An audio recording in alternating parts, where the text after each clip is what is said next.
बच्चों, आज हम कबीरदास जी द्वारा रचित साखी पढ़ने जा रहे हैं। इन साखियों में कबीर ने विभिन्न विषयों पर अपने विचारों को सुंदर ढंग से अभिव्यक्त किया है।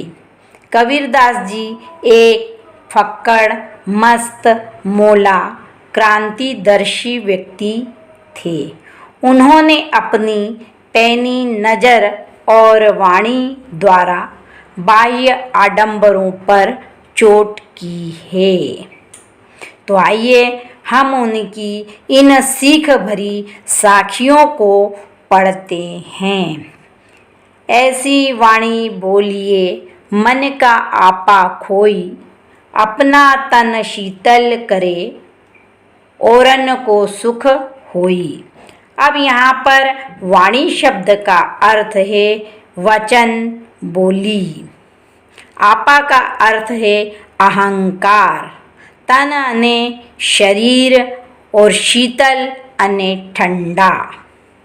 यहाँ पर कबीरदास जी का कहना है कि व्यक्ति के मन के अंदर मैं, मेरा अर्थात अहंकार विद्यमान होता है,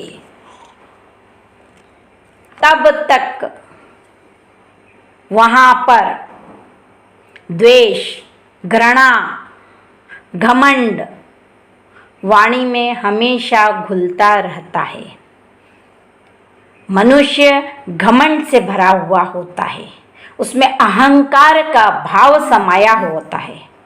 किंतु जब उसके मन में ईश्वर भक्ति का भाव आने पर, यानी ईश्वर के प्रति उसके मन में लगन लग जाती है, ईश्वर से उसकी आत्मा मिल जाती है, तब मनुष्य के अंदर प्रेम, स्नेह और करुणा भर जाती है, जिससे सुनने वाले और बोलने वाले दोनों को ही अच्छा लगता है। वाणी की मधुरता जीवन में रस घोलती है और सुख प्रदान करती है, जैसे कोयल और कौवा।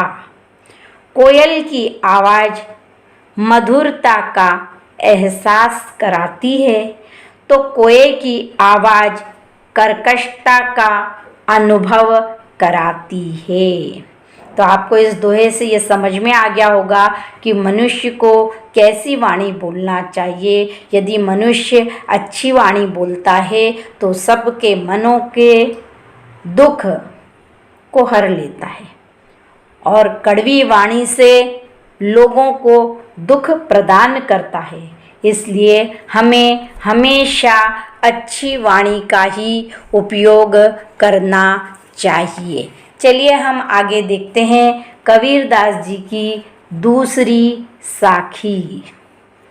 कस्तूरी कुंडली बसे, मृग ढूंढे वन माही, ऐसे घटी घटी राम हैं, दुनिया देखे नाही।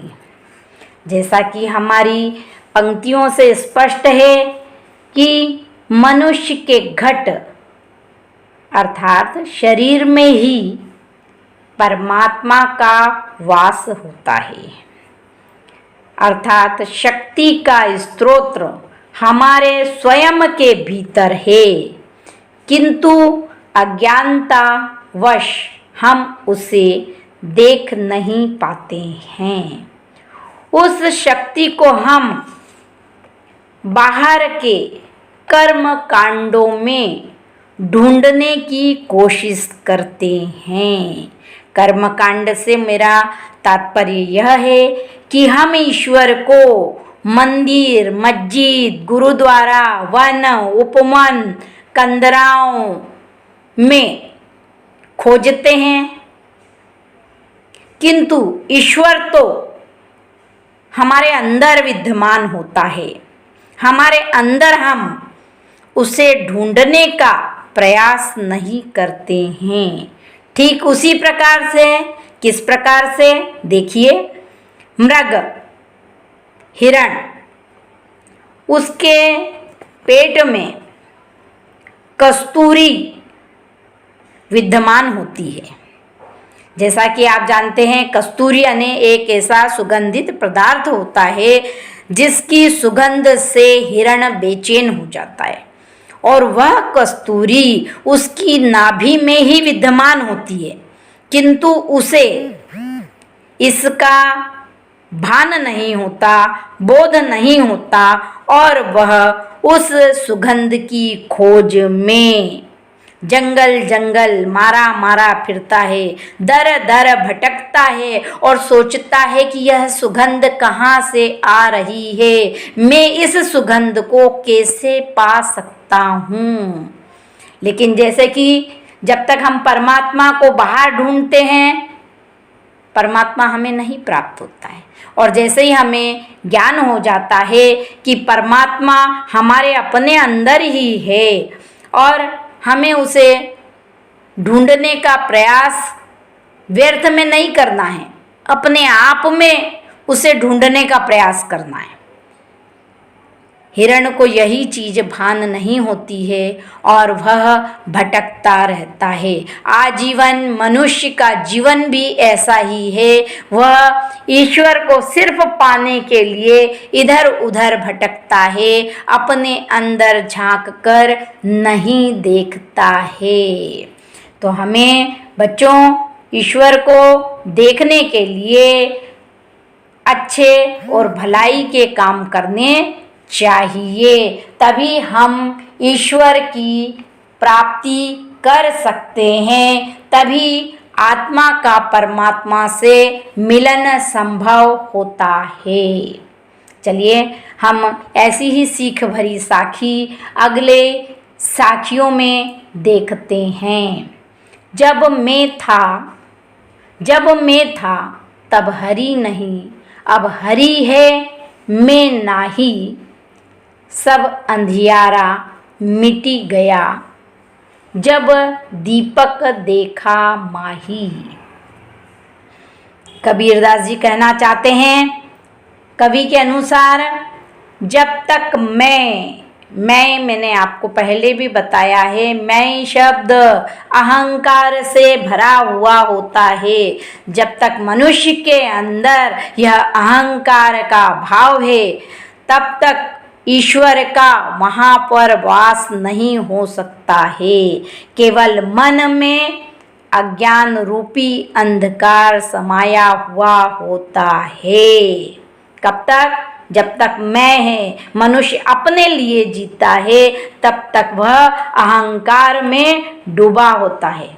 किंतु जब ज्ञान रूपी दीपक में स्वयं के स्वरूप को पहचानता है, तब मन में छाया अंधकार दूर हो जाता है और वह व्यक्ति ईश्वर के निकट आ जाता है।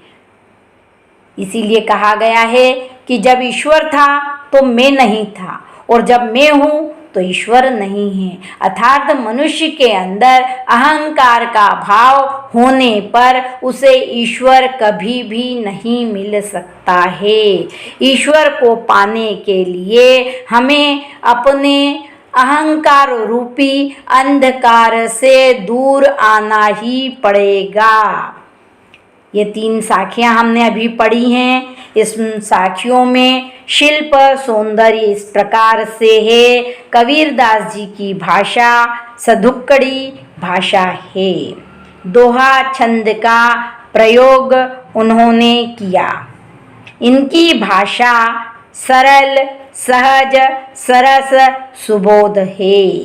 कबीरदास जी ने उपदेशात्मक शैली का प्रयोग किया गया है। अनुप्रास अलंकार भी हमें कहीं कहीं देखने को मिला है। आत्मा परमात्मा का ही अंग है। घटी घटी में पुनरुक्ति प्रकाश अलंकार है।